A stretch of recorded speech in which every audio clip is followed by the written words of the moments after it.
मतलब ये गारंटी कब की हो जानी चाहिए थी अच्छे पानी की, नहीं हो पाई राकेश जी। अफसोसजनक बात है ये, सोच का मसला कब समाप्त हो जाना चाहिए था, नहीं हो पाया, अफसोसजनक बात है। राकेश जी, हाँ क्या नाम है? मेरा नाम सत्येंद्र कुमार शर्मा है। सत्येंद्र कुमार जी शर्मा। सत्येंद्र कुमार शर्मा। कहाँ के रहने वाले? बिहार नवादा जिला। वो तो मैं समझ गया था शर्मा जी, बोलिए। मैं कह रहा हूँ जो लोग कह रहे थे कि मोदी ने क्या किया, मोदी जी ने जो काम किया आज तक देश का कोई प्रधानमंत्री नहीं किया है। इतना हिम्मत वाला आज अगर हमें कोई पहचानता नहीं था, आज विदेश में मेरी डंका पिटता। और जो कहते हैं मोदी जी अमेरिका सुनता है, अमेरिका जैसा पावरफुल, और कहते हैं कि सड़क काम क्या किया, काम तो इतना किए हैं कि आज तक कांग्रेस कभी सोच भी नहीं सकती है कि अब आम अरे तुम कांग्रेस के बारे में इतना काहे वो गुस्सा होते हो? गुस्सा इसलिए है कि मेरा याद जब से हुआ है ना, तब से मैं कांग्रेस को देखा हूँ सर, और जब से मैं याद किया हूँ तब से मैं लालू यादव को देखा हूँ इनके पिछलग्गू बनते हुए। और बिहार में जिस तरह से नरसंहार हुआ, अंत तक जिस तरह से फैला गया समाज में, वो पूरा बिहार जानता है। अभी शर्मा जी यहाँ कहाँ काम करते हैं? हम यहाँ नोएडा में रहते हैं। क्या काम करते हैं? मैं ड्राइविंग करता हूँ, इसलिए मैं ड्राइविंग करते हैं जी। हाँ जी, किसका जवाब देना? चक्रवर्ती साहब का। हाँ रुको एक मिनट। हाँ क्या नाम है? मैं 10 दिन से आ रहा हूँ, बोला नहीं हूँ। अरे तो आज बोलो यार, बिल्कुल बोलो, क्या नाम है आपका? हर्षदीप सिंह। हर्षदीप सिंह, जमशेदपुर से। और दादा आप भी जमशेदपुर की एससी हो ना? जमशेदपुर की एससी ना? हाँ, चक्रवर्ती साहब भी जमशेदपुर से ही हैं। खाली उनसे बोलना चाहता हूँ, 430 तो बोला सही है। बीजेपी का मुख्यमंत्री है रघुवर दास, उनको उन्हीं के पार्टी के ने हराया। सरयू राय जी ने निर्दलीय क्यों हरा दिया झारखंड में? पूछिए तो सही, बीजेपी का ही मुख्यमंत्री है। सरयू राय ने निर्दलीय हरा दिया क्योंकि उन पर भ्रष्टाचार का आरोप था, और मोदी सरकार डर गई, उसे उड़ीसा का राज्यपाल बना दिया। किस लिए? बात समझे? हमको ये बताओ 430 का बाद कैसे? 430 का बाद बीजेपी का मुख्यमंत्री तो वहीं हार गया जहाँ के आप हैं। अच्छा ये कह रहे हैं जब वहां का मुख्यमंत्री हार गया। मैं एक मिनट रुको, आज जनता से पूछना तो मुझे। हाँ जी सर, मैं रेवाड़ी से हूँ। रेवाड़ी तो मैं जानता हूँ। हाँ जी। और मोदी साहब 2013 में आए थे तो उन्होंने एम्स की घोषणा करी थी, और वो अभी रिसेंटली 10 दिन पहले एम्स का उद्घाटन मोदी जी खुद रेवाड़ी में आके करके गए हैं। और 400 तो क्या 400 पार ही जाएगा इस बार मोदी जी का 100%। और मोदी जी शिक्षा स्वास्थ्य पे इतना ध्यान दे रहे हैं, इसका कोई वो नहीं है। यहाँ तक कि है ना, कश्मीर। अच्छा ठीक है, कश्मीर क्या? कश्मीर जो है सीधी ट्रेन भी नहीं जाती थी, अभी उसका जो जाती थी, ऐसा कैसे कह रहे? जम्मू तक आओ, जाती थी पहले। अरे दादा जो जवाबी कवाली नहीं है, हो गए तो आपने तो बोल दिया ना, हो गए छोड़ो। हाँ बोलना है सर, बिल्कुल बोलना है। हाँ अब मुझे समझ में आ गया था, बोलना है। डेविड से हमें कोई लेना देना नहीं, इस टाइम पे हम आपके फैन है बहुत बड़े, और हम बहुत खुश हैं। इधर आओ, अंदर जल्दी, अंदर बोले पॉलिटिक्स से लेना देना नहीं है। बिल्कुल आप भी नहीं लेना देना। क्यों? हाँ। सब कोई मनगढ़ंत कहानी बनाते हैं, कोई कहता है मैं ये करूंगा, कोई वो करूंगा। क्या नाम हो गया आपका? करे ना कुछ। रियाज भाई एक काम करो, मैं गले मिलो जल्दी।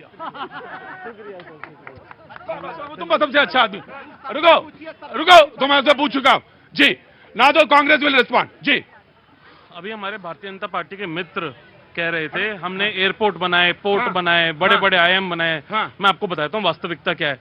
जितने ये एयरपोर्ट और पोर्ट बना रहे हैं, जो हमने भी बनाए थे, वो अपने मित्रों को दिए जा रहे हैं आज की डेट में। बना रहे हैं, लेकिन जो भी हमने भी बनाए, जो इन्होंने बनाए, वो बाय हुक और बाय क्रुक ये अपने दोस्तों को दिए जा रहे हैं, जहां पे ड्रग्स भी पकड़े जा रहे हैं, आप देखिएगा। दूसरी बात, इन्होंने नोटबंदी करी देश में, बोल ले तो यार। इन्होंने नोटबंदी करी और एमएसएमई जो पूरा एमएसएमई है उसकी कमर तोड़ने का काम किया। इन्होंने गलत तरह से जीएसटी लागू किया और अर्थव्यवस्था की कमर तोड़ने का। अरे आज का तुमने वो नहीं बताया यार, वो आज का 8 पॉइंट क्या हुआ? ग्रोथ रेट नहीं बताया यार। सुन लीजिए, 14.5 लाख करोड़ ये अपने उद्योगपति मित्रों के माफ कर देते हैं, लेकिन किसान की छाती पे ये गोली चलाते हैं। उसके बाद इन्होंने जब एम्स बनाए हैं, तो आज भी देश के सारे लोग, ज्यादातर लोग मैं कहूंगा प्रदीप जी, एम्स दिल्ली में आते हैं। ये वास्तविकता है, ये किसी छुपी हुई बात नहीं। देखिए ये जो एम्स में दिल्ली में आते हैं, इसको लेकर सबको चिंता है कि वो डिसेंट्रलाइज होना चाहिए। मैं आ गया। अमित एक मिनट, वो बड़ी पार्टी है ना, उसको एक नहीं, पहले वो कंप्लीट करेंगे उसके बाद। और अभी कुछ ही दिन पहले सर्वोच्च न्यायालय ने बोला कि इलेक्टोरल बॉन्ड की स्कीम जो ये लेकर आए थे, उससे मनी लॉन्ड्रिंग हो रही थी और उससे ये विधायकों की खरीद फरोख्त करते हैं। इस बात पे ये क्या माफी मांगेंगे? मनी लॉन्ड्रिंग शब्द नहीं इस्तेमाल किया, उन्होंने कहा कि ट्रांसपेरेंसी जो है वो इफेक्टेड। देखो वो वकील है, वो जो वकील है, नहीं बेटा बाबू ये वकील है, लेकिन उसको इलेक्ट्रॉनिक ट्रांसपेरेंसी बोला था, अनकॉन्स्टिट्यूशनल तय किया है। हाँ ये मान लिया, वो ट्रांसपेरेंसी। अरे अरे अब लग भाई आप क्रॉस क्वेश्चनिंग नहीं ना। मैंने सीधा सा सवाल किया था कि 10 साल आपका चरित्र बता रहा है कि आप कांग्रेस पार्टी के प्रवक्ता हैं। आपसे सीधा सवाल मैंने किया था, 10 साल आप किस बात की माफी, ये माफी मांगे कि ट्रांसपेरेंसी वाले मामले पे ना, कि जो ये बॉन्ड लाए थे, आप इस बात पे माफी मांगेंगे कि आपने कहा था कि क्या राम हुए थे या नहीं हुए थे? आप मांगेंगे माफी? नहीं तो फिर ठीक है, फिर नहीं ठीक है, of course you will get chance. चलिए आइए, ये आपका खाना रहा। मैंने सीधा सवाल किया था, 10 साल इसके पहले आपकी सरकार थी और 10 साल हमारे होने जा रहे हैं। हमने एम्स गिनाए, हमने नए विश्वविद्यालय गिनाए, हमने मेडिकल कॉलेज गिनाए। आपने सिर्फ आरोप लगाए हैं। आपकी नकारात्मकता इससे झलकती है। और दूसरी बात, मान लीजिए कांग्रेस के प्रवक्ता महोदय, मैं गलत कर रहा हूं, आप किस लिए हैं? अदालत क्यों नहीं जाते? सदन में क्यों नहीं बोलते? इसीलिए बाबा तुलसी ने कहा है, सकल पदार्थ है जगमाही, कर्महीन नर पावे। कहाँ गए? अरे आया जल्दी। नो आम आदमी पार्टी। सर बिल्कुल सर, यहाँ आइए आप जी। बिल्कुल चांस अमित देने का जी।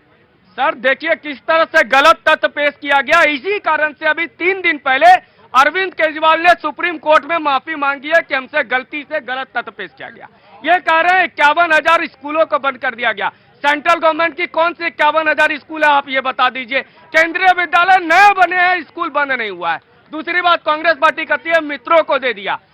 अडानी के पहले वो किसके पास ठेका था? जीएमआर के पास। विदेश की कंपनी से लेकर भारत की कंपनी को दिया गया। इनको तकलीफ हो गई जीएमआर से। नहीं, आपको यह कहना चाहिए कि क्या देने में क्या नियमों की उल्लंघन हुआ तो फिर गलत है, और अगर नहीं हुआ, नियमता है, तब तो ठीक है भाई। सर 10 बरस तक आज तक ये आरोप नहीं लगा पाए।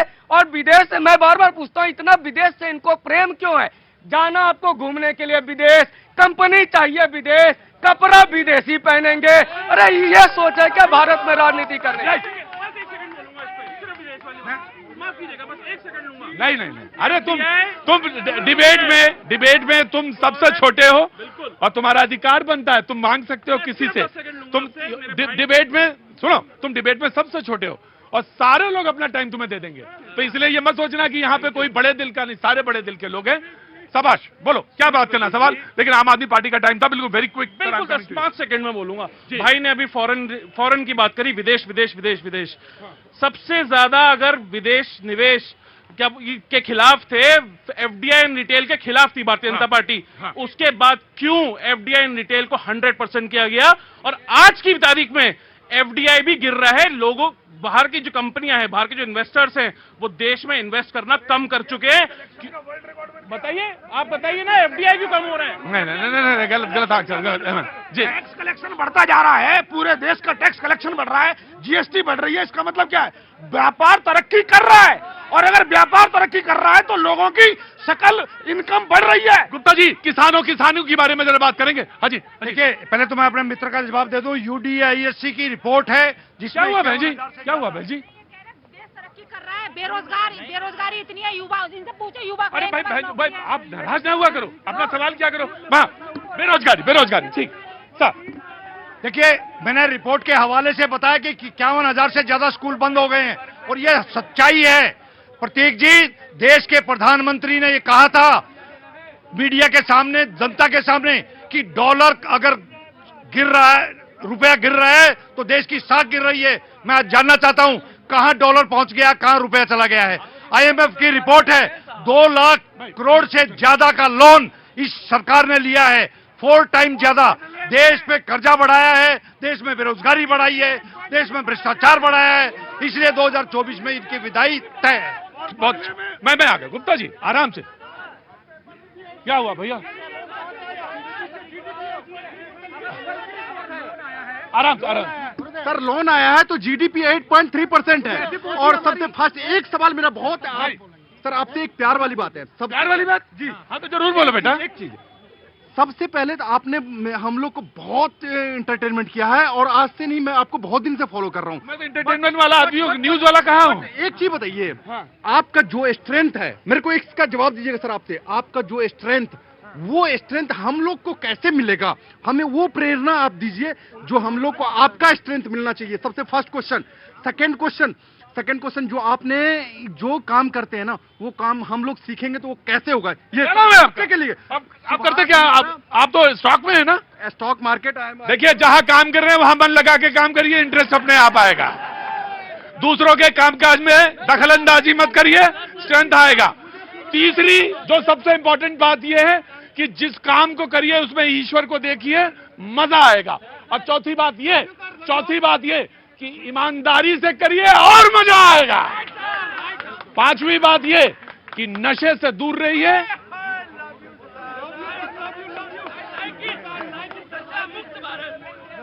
आई लव यू टू। वैसे तो मैं लोगों से आई लव यू कहता हूं, वो कहते हैं आई लव यू टू, लेकिन मैं आई लव यू। नशे से दूर रहेंगे अगर, एक से दो फ्री, बेकार वाला बात। नशे से दूर अपने आप स्ट्रेंथ आएगी। जी राकेश जी। साख की, आम आदमी पार्टी के प्रवक्ता साख की बात कर रहे हैं, ये भी शिक्षा की बात कर रहे हैं। आम आदमी पार्टी के प्रवक्ता को ये समझना चाहिए साख कैसे। आपके 3 नेता, एक शिक्षा मंत्री जेल में है शराब घोटाले में, एक जेल मंत्री जमानत नहीं हो रही है, 2 साल से जेल में है। आपके